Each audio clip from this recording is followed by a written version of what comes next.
പത്തനംതിട്ട ജില്ലയിലെ പരുമലയിലെ ജനങ്ങളുടെ ചിരകാല അഭിലാഷമായിരുന്ന ഉപദേശിക്കടവ് പാലം നാടിന് സമർപ്പിച്ചു. സംസ്ഥാന ബഡ്ജറ്റിൽ 25 കോടി രൂപ അനുവദിച്ച് 2020 സെപ്റ്റംബർ 17-നാണ് പാലം നിർമ്മാണം ആരംഭിച്ചത്.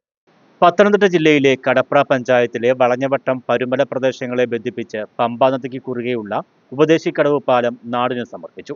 സമ്മേളനം പൊതുമരാമത്ത് വകുപ്പ് മന്ത്രി മുഹമ്മദ് റിയാസ് ഓൺലൈനായി ഉദ്ഘാടനം നിർവഹിച്ചു. മാത്യു ടി തോമസ് MLA അധ്യക്ഷത വഹിച്ചു.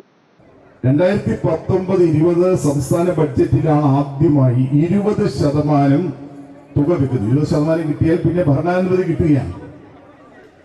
അങ്ങനെ 19 മാർച്ചിൽ അവതരിപ്പിച്ച ബഡ്ജറ്റിൽ 20% തുക വകയിരുത്തി ഉപദേശിക്കടവ് പാലത്തിന് അപ്രോച്ച് റോഡിന്റെ നിർമ്മാണത്തിനായി 2019 ഡിസംബർ മാസം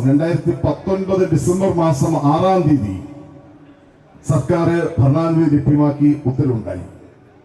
സമ്മേളന ഉദ്ഘാടനവും ശിലാഫലകം അനാച്ഛാദനവും ആരോഗ്യവകുപ്പ് മന്ത്രി വീണ ജോർജ് നിർവഹിച്ചു. അടിസ്ഥാന സൗകര്യ വികസനങ്ങൾ LDF സർക്കാർ ഏറെ പ്രാധാന്യം നൽകിയതായും ഈ മേഖലയിൽ പിണറായി സർക്കാരിന്റെ കാലയളവിൽ വലിയ തോതിലാണ് വികസന മുന്നേറ്റങ്ങൾ സാധ്യമായതെന്നും മന്ത്രി പറഞ്ഞു. ഈ നാടിന്റെ എത്രയോ നാളുകളായിട്ടുള്ള ഒരു സ്വപ്നം സാക്ഷാത്കരിക്കുന്ന മുഹൂർത്തമാണ് ഇത് എന്നുള്ളത് ഇവിടെ എത്തിച്ചേർന്ന നിങ്ങളുടെ ഓരോരുത്തരുടെയും സാന്നിധ്യം വ്യക്തമാകും. സാധാരണയിൽ കവിഞ്ഞ് ഈ ഒരു പരിപാടിക്ക് ഇവിടെ എത്തിയിരിക്കുന്ന ഈ ആൾക്കൂട്ടം മാത്രം മതി.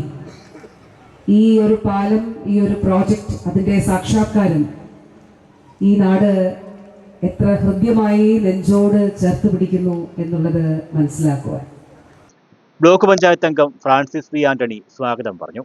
പൊതുമരാമത്ത് പാലം വിഭാഗം executive engineer Ajith Kumar report അവതരിപ്പിച്ചു. കടപ്ര ഗ്രാമപഞ്ചായത്ത് പ്രസിഡന്റ് DGR പണിക്കർ, ജില്ലാ പഞ്ചായത്ത് അംഗം സാം ഈപ്പൻ, ബ്ലോക്ക് പഞ്ചായത്ത് അംഗം നിഷ അശോകൻ, ഗ്രാമപഞ്ചായത്ത് അംഗങ്ങളായ സജി MN, ശിവദാസ് യു പണിക്കർ, ലളിത പ്രഹ്ലാദൻ തുടങ്ങിയവർ പങ്കെടുത്തു. സംസ്ഥാന ബഡ്ജറ്റിൽ 25 കോടി രൂപ അനുവദിച്ച് 2020 സെപ്റ്റംബർ 17-നാണ് പാലം നിർമ്മാണം തുടങ്ങിയത്. 13 സ്പാനുകളിൽ ഫ്ലൈ ഓവർ മോഡലാണ് പാലം. പാലവും സമീപന പാതയും ഉൾപ്പെടെ 810 മീറ്ററാണ് ദൂരം. ഇതിൽ പാലം മാത്രം 206 മീറ്റർ വരും. പരുമല പള്ളി, പനയനാർക്കാവ് ക്ഷേത്രം, പരുമല ആശുപത്രി, പമ്പ കോളേജ് എന്നിവിടങ്ങളിലേക്ക് തിരുവല്ല ഭാഗത്തു നിന്ന് വരുന്ന വാഹനങ്ങൾക്ക് മാന്നാർ ടൗണിലെ കുരുക്കിൽപ്പെടാതെ പെട്ടെന്നെത്താൻ ഈ പാലം സഹായിക്കും. News bureau, Mannar.